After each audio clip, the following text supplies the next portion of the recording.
What's up mga idol? So today, meron tayo ulit i-open.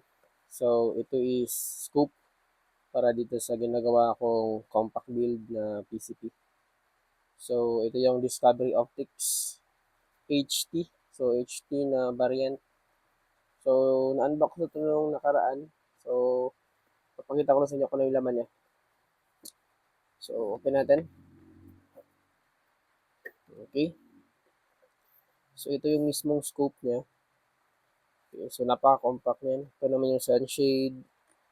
Ito yung included na 20mm na scoop ring, pero hindi siya kasya dito sa ano ko, sa Phoenix. Okay?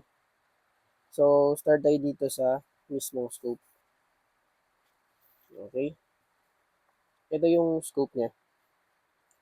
So kasi napaka-shorty talaga ito. So build talaga siya for compact PCP. Napaka-compact ng scoop na ito mga idols. Ayan o. Compact talaga yan. Ito. Ito nyo. So i-measure ko para sa inyo mga idols. Okay, ito tayo ng measure. So, end to end mga idols, dito sa end nito tapos dito, nasa 12 inches lang. Exactly 12 inches yung magkabilaang dulo. So, pag nilagay natin yung sunshade is additional na 2 inches. So, magiging 14 inches siya pag nilagay natin yung sunshade. Kaya pabalik ko sa inyo kung paano ilagay. Okay, tagalin na natin itong cap. Tapos, pasok natin ito.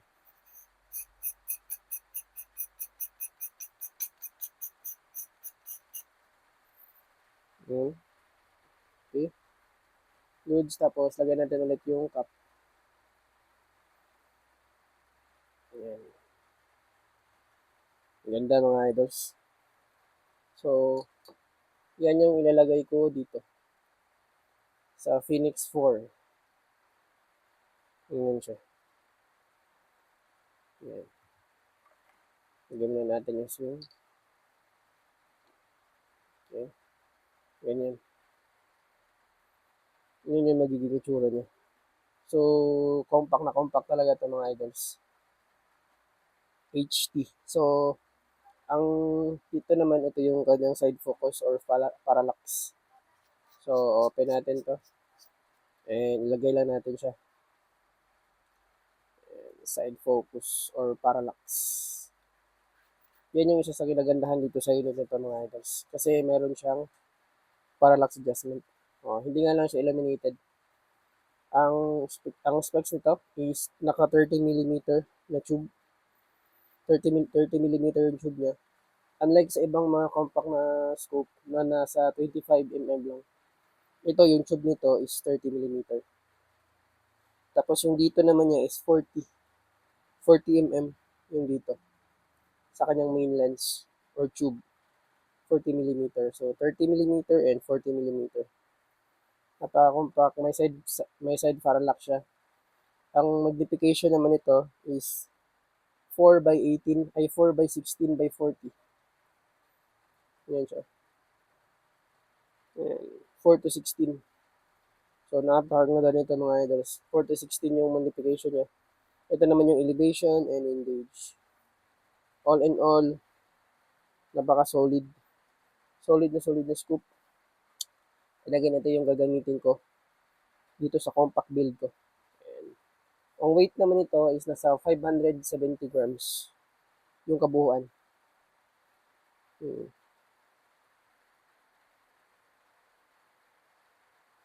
HT 4/16/40. Ano siya mga master, mga idols? First focal plane. Nakalagay. Yan. First focal plane siya mga idols. Okay. So, ang ibig sabihin pala ng first focal plane mga idol, pag zoom mo siya, lalaki din yung cross or yung crosshair mo.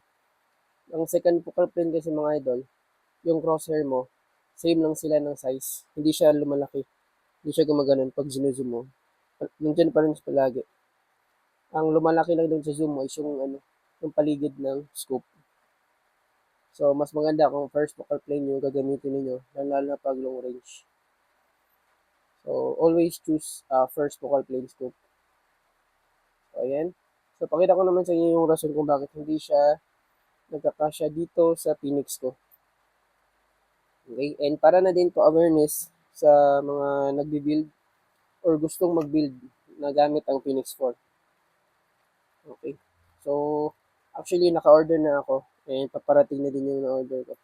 Pag mag-order kayo mga idols, lalo na sa mga may Phoenix 4, magamit ng dual. Dual kasi ito mga idol. Pwede siya sa 11, pwede sa 20. So, yung 20mm mga idol na Picatinny, hindi maganda yung fit niya. Ito. Ito ko sa inyo.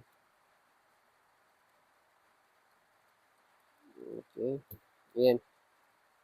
As you can see, naglalak naman siya. Naglalak. Pero makikita nyo. Kita nyo? Parang nakatabingi yung isa niyang ito. Nakatabingi yan.